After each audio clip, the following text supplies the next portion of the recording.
upside down. Didn't see those since the 60s. They're a triumph of mechanical ingenuity and a visual feast on wheels. From highboy roadsters to hopping lowriders to tricked-out import tuners. Custom cars are as various as the people who craft them and as singular as a fingerprint. Cars are what we all have in common, but hot rodders and customizers embrace them in a way that nobody else does. They use their cars not only as transportation, but as a means of creating something almost from scratch that they could call their own. The classic customs and hot rods from decades past are cherished by collectors and showcased in galleries and museums. The Niekamp Roadster was the first America's Most Beautiful Roadster winner, 1950, Oakland Roadster Show. If we ever put that car up for sale, I think it would bring $400,000 or $500,000. But for most customizers, the point isn't to create a museum piece or even a prize for best in show. It's to move on down the road, to see and be seen. One of the commonalities between hot rods, lowriders, tuners, is that they can be built piece by piece by piece by piece. These cars are like oysters, you know, one layer after another. The car represents an art form. The only difference between us and people that put it on paper is we do our art and then we drive it around. That's what we do. Whatever its vintage, restructuring an automobile to enhance its style is hard physical work. Customizer Gene Winfield's masterful metalwork and exquisite paint schemes have made him a legend in the field. At his shop in the Mojave Desert, he incorporates original designs, from molded grills to louvered hoods, to ensure that each car he customizes is unique. Each and every car, I look at it and maybe I study it for a little while, and then I try to figure out things that I can do that'll be a little different. With custom cars, we try to put different grills, different taillights, and things so that each and every car has at least some things that are totally different than the other guy. Winfield lowers the roof of a 1949 Mercury the way he's done it for the last 50 years. Drop an inch here. With hand tools, elbow grease, and a hard-earned degree in backyard technology. It's called chopping the top. What we're aiming for here, of course, is a typical chopped Mercury, which is, you know, all Mercuries should be chopped, in my opinion. So that's what we're going to do, and we're going to chop it approximately 4 inches in front and 5 in the rear.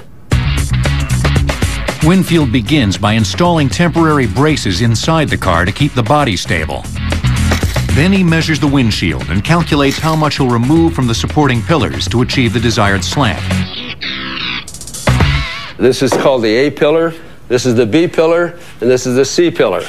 So on this particular chop, I'm going to cut it out completely, I'm going to re-angle it, and then we're going to have what we call a slanted post. While tracing his cuts along the belt line, Winfield marks a section for removal at the C pillar, so the top will have room to settle when it's lowered.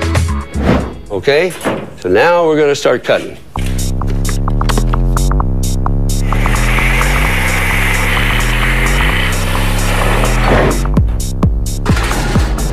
Okay.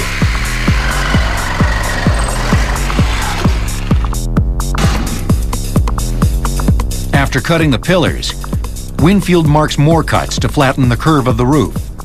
See, that's the big problem in the Mercuries. They have a kind of a big dome in the roof right here. And we have to stretch that forward and get rid of that. And that allows the top to go forward and down to a new angle.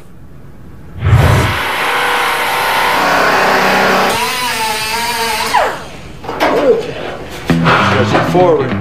Finally, it's time to check out the chop. Okay.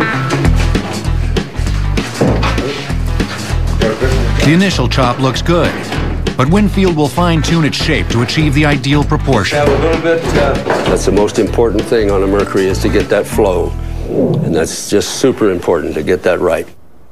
That's the way we do it to get a classic chopped Mercury.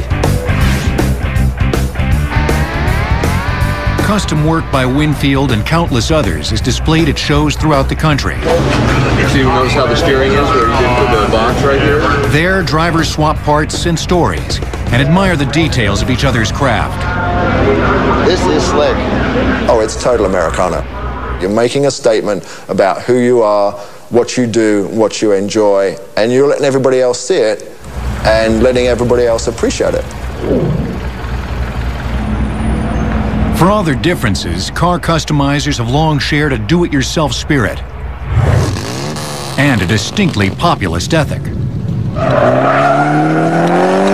For generations, they've been disregarding Detroit's top-of-the-line models in favor of everyday people's cars, from Model A's to modern imports, and then doing whatever it takes to restyle them into the rods and customs of their dreams.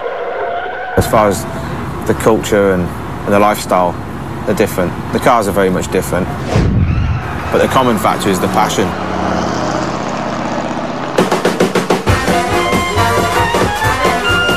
Ever since cars began to roll off assembly lines, customizers have tried to make them look better and run faster. But the root of today's custom cultures can be traced to the 1930s and a racing scene that took shape on the dry lakes of Southern California. The dry lakes were just like, a cemented lake. I mean, it's perfectly flat. It's so smooth and it's so hard, and you can just drive as fast as you want for as long as you want, and that's what these guys did. By the mid-30s, the car of choice was a Ford Roadster. The 32 Roadster was the first that came equipped with an inexpensive 8-cylinder engine, known as the Ford Flathead. The car's distinctive grille, molded into the body, was undeniably stylish. More practically, like other Roadsters, its cloth top and windshields were easily removed. My father's 32 Roadster, that was the family car. They only had one car. I mean, it went to get the groceries, it went to take my dad to work and back, and then my mother used it when he wasn't using it. And then come the weekend that they were going to go to the dry lakes, the fenders came off, the running board came off, headlights. The Roadster was the cheapest model in the line. It was the lightest model in the line because it didn't have a roof, it didn't have side windows, and it was kind of sporty. With little history to guide them, the Dry Lakes racers customized their cars by trial and error. Bigger tires in the rear changed the gear ratio for a better top speed, while smaller ones up front decreased wind resistance. The front end could be lowered by heating and dropping the front axle. The result? A gently sloping angle, or rake, of 3 to 4 degrees, which came to define the classic hot rod look for decades to come. When you race on the dry lakes, you can either make horsepower or you can streamline it. They both have the same effect. They both make the car go faster, and they did both. Many of the Dry Lakes racers were mechanical mavericks.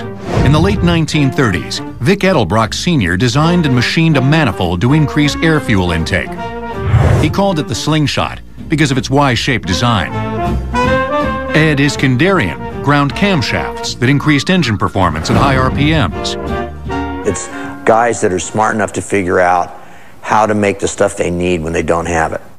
You didn't go buy your parts, you just took the existing parts and made them better, or made a manifold like my dad did. He had a knack of looking at something in an engine, an internal combustion engine, and figuring out what was wrong, what it needed, and to go from there. The Dry Lakes scene came to a temporary halt with the onset of World War II. But many of the racers found work and developed new ideas in the wartime aeronautics industry. They came back from the war, they knew how to machine parts, they knew what a combustion engine was like, they knew how superchargers worked, they had some rudimentary idea about aerodynamics, witness the belly tank racers. After the war, Dry Lakes racer Bill Burke built a race car using an aluminum fuel tank from a fighter plane. He built a model for Alex Exidius, founder of the SoCal Speed Shop, who sat it on a pair of Ford Model A and B axles. Racing in Utah at Bonneville in 1952, Exidius's belly tank racer set 5 speed records and eventually exceeded 200 miles per hour. This is the car that put the SoCal Speed Shop and SoCal, California on the map. This is Alex's original belly tank from which he began racing in 1948 through 1952. Set a ton of records in this car with no roll cage, no safety belt, nothing. A lot of young guys came back and they'd been flying P-51s and, you know, doing fighter jockeys, and they were suddenly dumped back into slow motion. And I think the need for speed was even greater in, you know, in the post-war era. And that's when it really took off. As dry lake racing grew more popular, its innovators began to set up shop throughout Southern California, laying the basis for a growing industry in aftermarket parts. As word spread, their products were snapped up by a very different group of car customizers: Southern Moonshiners. So they started mail ordering camshafts and intake manifolds for their V8 flathead Fords to put into their 40 Ford tankers or moonshine cars. When Junior Johnson would make his nightly run, and he was running White Lightning, he had an old pickup truck, looked old on the outside, was all new on the inside, and it had an Edelbrock-equipped Ford Flathead in it that absolutely ran away from the feds. Unlike the Dry Lakes racers, bootleggers needed to keep their cars looking stock on the outside so as not to attract lawful attention. 1940 Ford Business Coupes were popular cars of choice. Along with engine modifications, back panels were removed to make room for contraband. Leaf spring suspensions were fortified by adding steel leaves. Wider wheels and tires helped drivers navigate hairpin turns on bumpy back roads. Some drivers installed large stainless steel containers in the trunk, which were fitted with a valve that could release its contents in the midst of a chase. After their Saturday night runs, the drivers often got together to race on Sundays, competing for a few extra dollars on a burgeoning circuit that would come to be known as NASCAR. That's how NASCAR started, and that's what NASCAR is today. It was the moonshiners running against each other with their stock-looking cars that really weren't stock underneath. Car customizers had made their mark on dry lakes and racetracks. But a younger generation would soon put the hot in hot rod by taking it to the streets. NASCAR legend and former moonshine runner Junior Johnson once served 11 months in prison after a raid on his family's still. Custom Cars will return on Modern Marvels. We now return to Custom Cars on Modern Marvels.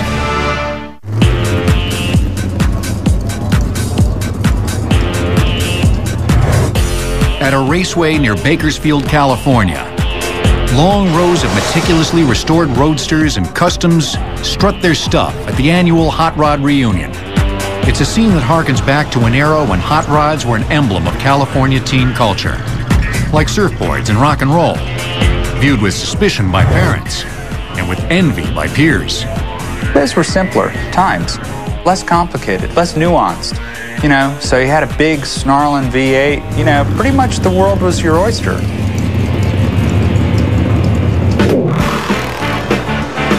Hot rodding's golden age began shortly after World War II. Production of new cars had been suspended during the war, and once it resumed, older models became cheap and plentiful. A younger generation of hot rodders gradually developed a look that reflected the need for speed. Hoods and fenders were stripped off, even for street driving, while a chopped windshield and bologna-sliced air stacks above the carburetors all but screamed power. Right here, we have basically the essence of a hot rod. It's a 32 Ford Roadster, original 32 frame, 32 Roadster body, steel body. No amenities, no air conditioning, no power steering, no power brakes, just pure power in a lightweight body, stripped of anything non-necessary to make it go fast.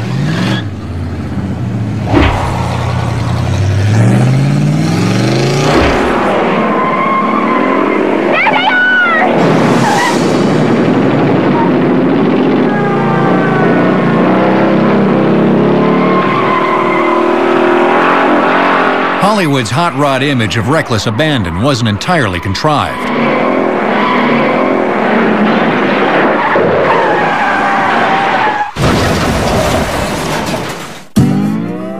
Unlike the Dry Lakes racers, Southern California's hot rodders did their racing on the street, with often disastrous results. There was a lot of stigma against hot rodders because of the street racing and the unsafe nature of the cars. They were just put together basically a body on a chassis, the lighter the better, with a big motor, not necessarily good on brakes, not necessarily, a lot of them good on suspension or turning, and they'd go out and race and crash and people would die.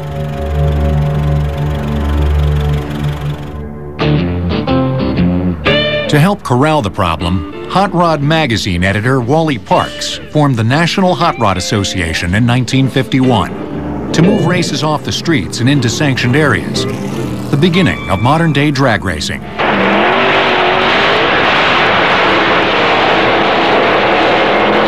There were so many drag strips you could just go out and partake on a Wednesday night or a Friday, Saturday, Sunday, wide open. Then got almost everybody off the street as far as street racing was going on. While hot rods aimed for speed, classic customs celebrated style. These were full-bodied cars, whose outlines were molded and streamlined to create a more aesthetically pleasing look.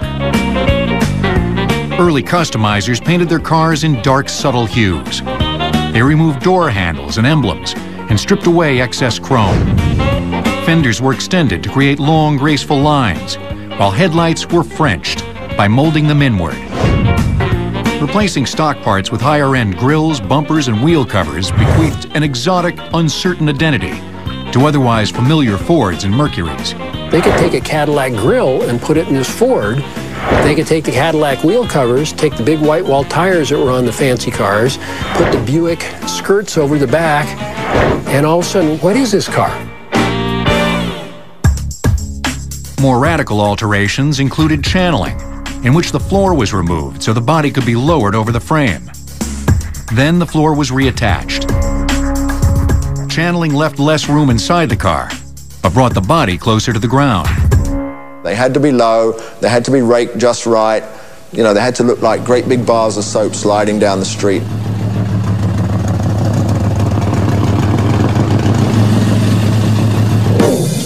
Magazines showcased the work of top California customizers, like Sam and George Barris. I was able to photograph as we were building cars, and I would put how-to, these are done, in the magazines, so the guy back in Kokomo, Indiana said, oh, I can now chop a top because I've seen the way Barris did it. But every Merc we chopped was different. We never made one or two exact. A 1951 Mercury customized by the Barris brothers for its owner, Bob Hirohata, was driven from Los Angeles to Indianapolis to compete in a major car show. When it took the top prize, a star was born.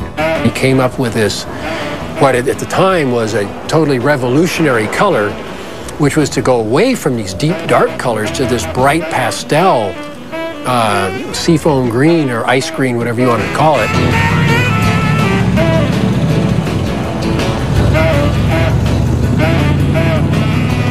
Restored to its original state by its owner of 40 years, Jim McNeil, the Hirohata Merc may be the most famous custom ever made. For many, its flowing lines and exquisite detail mark the apex of the lean, clean custom style. The grill in this car is made of 3 1951 Ford grills. This would be the center section. It used to have bullets here.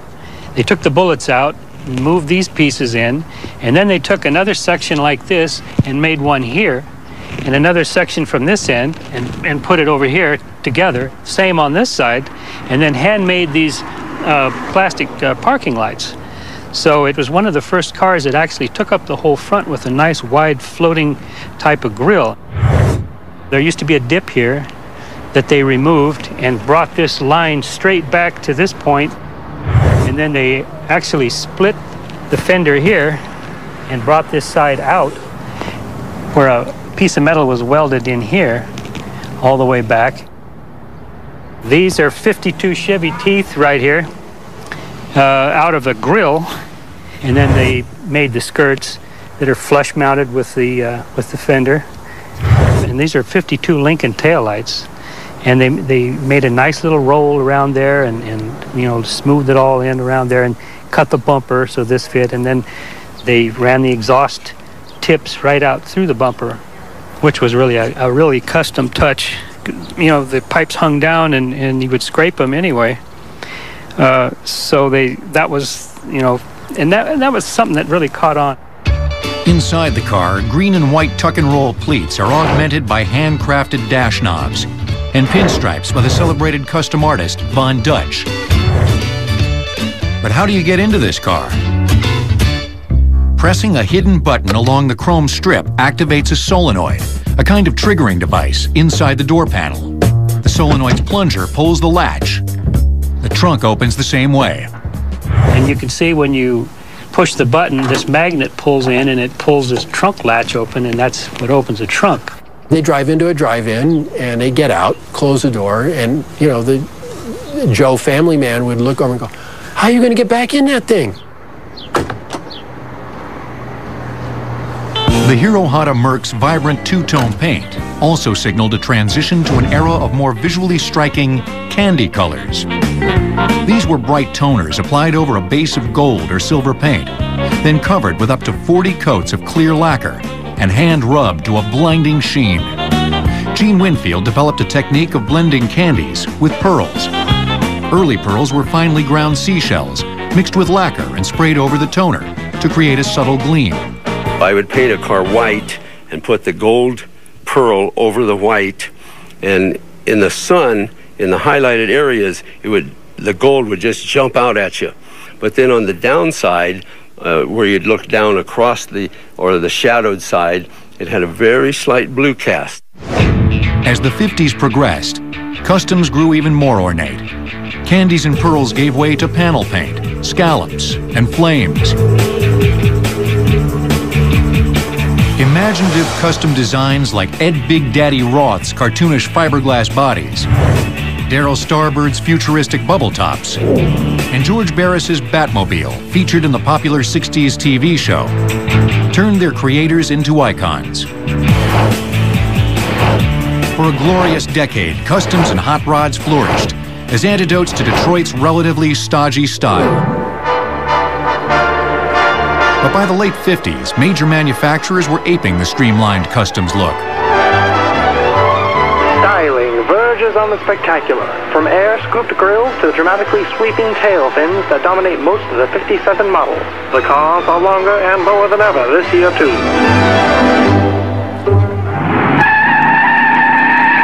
A few years later, Detroit began producing lines of muscle cars and pony cars that combined sporty looks with hot rod horsepower. Mainstream imitations were flattering, but for hot rodders and customizers, their effects were devastating. Now a customer can walk into the dealership and buy a muscle car for maybe $4,000 or $5,000, and instead of spending the same money on a car that he already paid $3,000 or $4,000 for. So Detroit really just totally ruined the custom business. Hot rods and customs pretty much disappeared from the streets. And they stayed gone for a couple of decades. But even as classic customs faded from view, an emerging car culture would ride lower and slower than ever. To create the original TV Batmobile, George Barris customized a 1955 Lincoln concept car called the Futura. Custom cars will return on Modern Marvels. We now return to custom cars on Modern Marvels.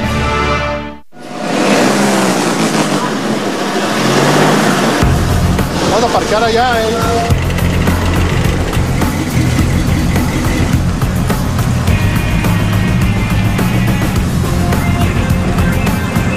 East of Los Angeles on a Sunday afternoon, a cavalcade of shimmering, metal-flaked, pinstriped cruisers practice a unique style of hop and roll. For these custom cars, it's all part of a weekend ritual that's been going on for decades. The dance of the lowriders. Lowriding, to me, is a flashy car. But it's more than that, I would say. Lowriding's a lifestyle. I mean, just having a vehicle to portray my own individuality. Lowriding came into its own during the 1960s, even as other forms of customizing were going out of style. Its roots can be traced to the 1940s, when fashion-minded zoot-suiters gave their cars a stylized look by pushing them close to the ground, sometimes by piling sandbags in the trunk. But as lowriding developed in Southern California's Black and Latino communities, it also became part of a larger social movement. There was this cultural renaissance in Black and brown neighborhoods, you know, in the 40s and 50s and 60s, where it was music, it was cars. It was about creating, I think, a very Los Angeles youth cultural identity. Like customs, the lowrider look evolved from muted colors, often gray or black primer paint, to more brilliant candies, pearls, and metal flakes. Early metal flake paints consisted of tiny aluminum squares or shaved chrome, which were mixed with clear lacquer, sprayed over the base, and then covered with more lacquer to overlay the metal tips before sanding and buffing. We'll just spray it on there and that thing will twinkle. It was just awesome. And you can see that deepness, that rich, where you can, if it's a candy apple red paint job, you just want to bite it. Though metal flake remains popular among lowriders, contemporary cars also sport a combination of abstract pinstriping and lines of gold leaf. Interiors have evolved from velvet and velour to leather, with ostrich and even alligator trim. Yeah, no, we spared no expense on the ostrich. We used ostrich in the visor. We used ostrich on the piping. Most people would have just dissed it. But we said, no, we got to follow the scheme all the way around with ostrich, all the way through.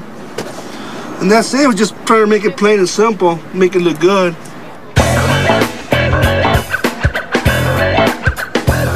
Hand-painted murals display mythic imagery, religious icons, and celebrations of the female form. Art became part of a way to inspire the community to take pride in their culture, to celebrate their culture, and to use art as a way to tell a story. And I think unlike murals that are on walls, I think that the murals on cars allow you to take it out of the boundaries of the patio. Of course, the primary aim of a lowrider is to ride low, very low. Early techniques included installing smaller tires, which brought the frame closer to the ground. Coil suspensions were torched, with several coils removed to shorten their reach. For leaf spring suspensions, leaves were rearranged to flatten the curve, then topped with lowering blocks to pull the chassis closer to the wheels, making the car lower still. A magnesium plate attached to the undercarriage provided the payoff, creating colorful sparks when a lowrider literally hit the highway.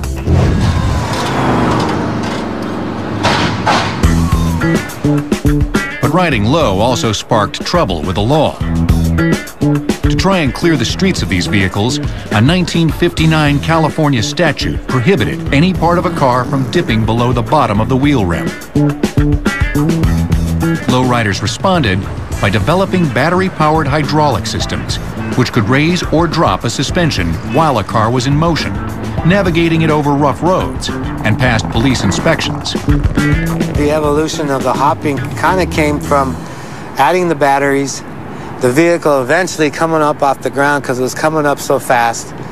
One guy just got the idea, hey, let me see what I can do and let's make this thing bounce.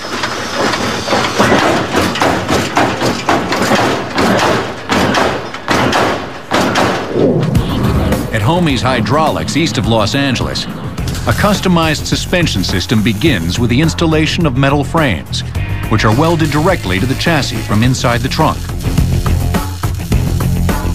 Coil springs are trimmed to lower their height, then fitted to hydraulic cylinders or strokes. Here we have your actual stroke. This is a 10-inch stroke. We got your donut right here, and we got a cup. This cup actually sits inside the actual coil right here.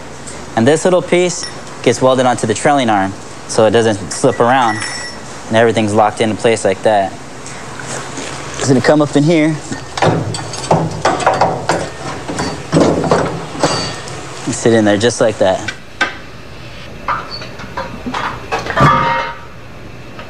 And then when that oil gets pumped into the hose, there's a shaft in here. It's gonna extend and this is going to hit all the way to the top of the frame, compressing the coil, making the car go up.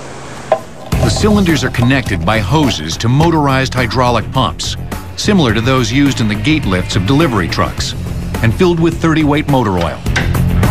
The pumps can both propel and retract fluid from the cylinders by flipping switches up or down on the instrument panel. You know, you hit the front switch, down, the car's going to go down. You hit it up, it's going to go up. Same thing with the rear and the two back corners. The more potent the battery power, the higher the hop. This car is outfitted with 8 batteries, 2 pumps, and 4 switches. It's not too much, it's not too little, so it's just right. You know, if someone comes up, pulls on you, starts hopping, you know, you don't want to just sit there and let them hop on you, so you answer right back, and that's just enough. Hydraulic setups are also designed to compete for points at car shows, based on visual appeal. Part of an overall display, which includes heavily chromed engines and undercarriages, and pinstriping under the hood. Things that would have been thought out of the norm for a basic lowrider is now a standard and creates points.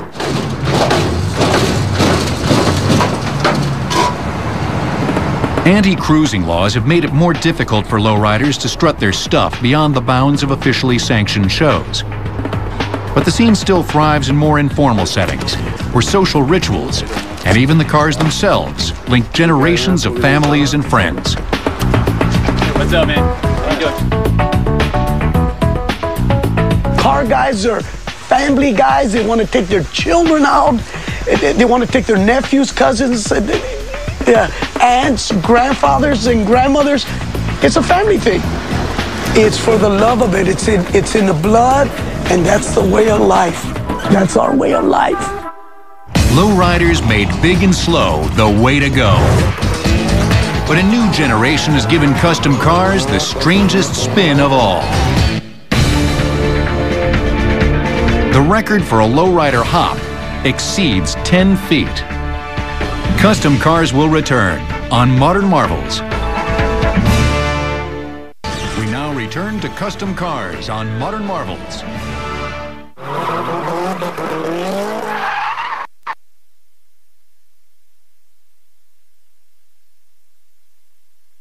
It's a strangely graceful form of pageantry on wheels.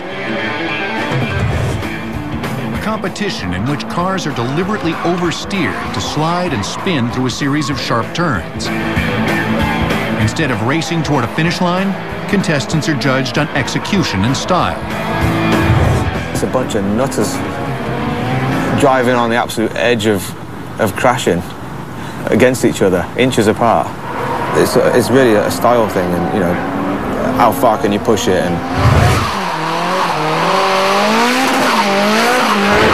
Started in Japan, drifting has caught on with a generation of customizers who introduced a new kind of custom car in Southern California in the 1980s, the import tuner. Like the early hot rodders, the tuner crowd made their mark by embracing cheap hand-me-downs. In this case, inexpensive Japanese economy cars, like the Honda Civic, and turning them into road warriors.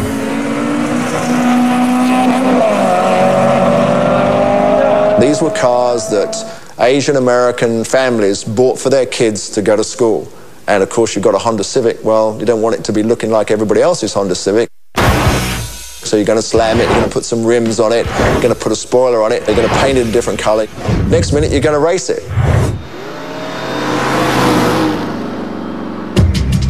Until this new breed came along, customizing seemed stuck in time. The 70s gas crisis, coupled with tougher emission standards and later computerized engine control, dissuaded many hot rodders from working on contemporary cars. But a generation raised on the internet could plug software programs into their cars' computer ports and change the factory engine specifications, which were often set well below the car's performance capabilities. The engine management programs that are used to control engines could be hacked and the parameters changed to give you more performance. And because engine durability had been improved so much in the 20 years between, say, 1970 and 1990, That made the engines more tolerant of being hot rodded. Import tuners can also be hot rodded in more traditional ways. Installing a turbocharger, an exhaust-driven pump that forces air into the combustion chamber at higher pressure, helps increase horsepower. Another way to add power is to inject nitrous oxide into the air-fuel mixture, which enriches the oxygen content in the cylinders as they're fired. They'd put turbochargers on them, they'd put different cylinder heads on them, they'd put nitrous oxide on them, and suddenly a whole industry grew up around that little car. As the popularity of import tuners grows, Japanese and American manufacturers have stepped up their lines of aftermarket engine parts, which can be ordered and installed under warranty. It's a form of car customizing that's gradually changing the attitude among owners from DIY, do it yourself, to DIFM, do it for me. So now you can pull your car into a garage, have somebody bolt a turbocharger on it, bigger turbocharger, cold air induction, various other things. They can do a lot to the top end of the motor and get more performance. At Pomona, California's SoCal Speed Shop, a late-model Chevrolet Cobalt, equipped with a standard Ecotec engine, has been customized so a driver can boost its turbocharger settings at the touch of a button and push it to speeds up to 243 miles per hour. This is a Chevrolet Cobalt, and it's a steel-bodied car, pretty much like the production car you can buy from a dealer.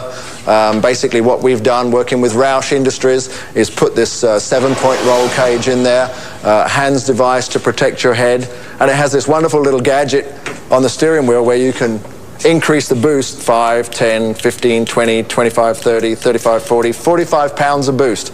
It's just like a video game. Import tuners are going for style points as well. For many, that means neon lights and high-end video and sound systems. They're often on display at multimedia events that feature DJs, dancing, and a wide array of up-to-date models. They're not your father's auto shows. You go to a car show and some of the stuff they manage to do with them is just mad, really mad. These days, a lot of the events try and encompass car shows, racing, drifting, models, all of it in one. This thing is all about aesthetics, whether it's aesthetics of the car sitting still or whether it's aesthetics of the car in action, smoke in the tire, drag racing. I mean, it's a very, very visual motorsport, more so than maybe anything else, because it's all about, ground-shaking power and smoke and smells, and, it's what makes it exciting. They're doing everything the hot rodders and the customizers did. It's just that they have a different look, but it's still the same game. But even as import tuners define the state of the art, older generations of customizers are giving vintage rides a modern makeover. In 2005, a customized Honda Civic exceeded 195 miles per hour on the Bonneville Salt Flats. Custom Cars will return on Modern Marvels. We now return to Custom Cars on Modern Marvels. Once expressions of separate subcultures, hot rods, customs, lowriders, and import tuners have adapted each other's ideas and innovations to become ever more homogeneous, an American melting pot on wheels. One of the lessons we can take out of these things is how much creative energy and artistic enterprise there are in just regular people. It's extraordinary when you look back and look at some of these cars and say, these guys were, they were factory workers and machinists and clerks, and in a way, it kind of reminds us of the innate genius in all of us. And who knows where it will go next. This is the GTO Roadster, retro back from the 60s. How would you like to drive a Roadster GTO in 2005 and 6? This will give you an idea of what we do here in California. For legendary customizer George Barris, the future of custom cars inevitably draws from its past. His restyled Pontiac GTO combines the old-fashioned power of a muscle car with the modern accoutrements of an import tuner, such as vertically hinged doors, pairs of 20 and 22-inch wheels, and cameras installed inside the taillights, which project views through video monitors mounted on the dash. I took the side mirrors and I threw them away. And all I do is look at my dash now. I got 2 monitors. I can see 45 degrees anywhere around me. You'll find that John Q. Public, whether he's a car guy or not, is going to definitely look at this GTO and enjoy it. Outfitting customs has become big business. The garage where Vic Edelbrock Sr. began designing manifolds has evolved into a sprawling manufacturing plant. My father used to get an idea, and the pattern maker would kind of draw it out on a piece of wood, and he'd say, I want so much area under the carburetor, and then I want so much taper, and that. Today, we do it much, much better because we've got the equipment to do it with. These days, Edelbrock makes more types of aftermarket parts than any other company. Its signature products, manifolds and cylinder heads, are still crafted entirely in-house. From computerized designs, to casting and machining, to packaging for final sale. And when we're through, it's strictly take out of the box and put it on the engine. This is the key to the program. The demand for old-school hot rods and customs is surging as well. Now, it's possible to either build a car mail order or to go to a shop like ours and have a car either part built or completely built. So it's real easy to have something that looks old, but that works in a modern way. Brian Brennan has done just that. His street rod, a 1932 Model A body perched on a 29 frame, melds classic style with contemporary performance. The grill shell is a 1932 Ford with a 32 Ford inset. The hood is a 3-piece hood, and it's aluminum, and in effect, it's a custom hood. The windshield frame is reminiscent of a Model A, but here again, it's not Model A. It's also a custom piece. The front suspension, what's holding in place? Well, those are hairpins that are from SoCal here in Pomona, California. And the wheels are reminiscent of early race car wheels. The interior, very traditional in its style. Very plain, very simple. It's a simple pleat, and it's done in black leather. It's a roadster, all right? And in my case, I've chosen not to have a top. Some people think I'm crazy to want to drive all the time without a top. I like to think that I get to see things they don't get to see.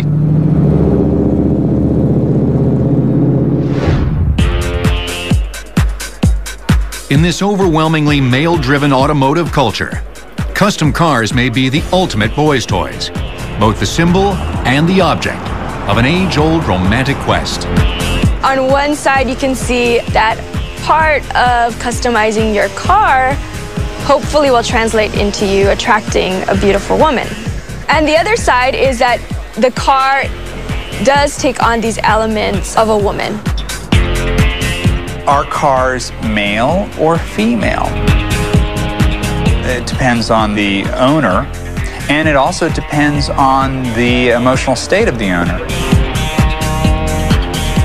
The one thing about automobiles is that, you know, they rarely say no.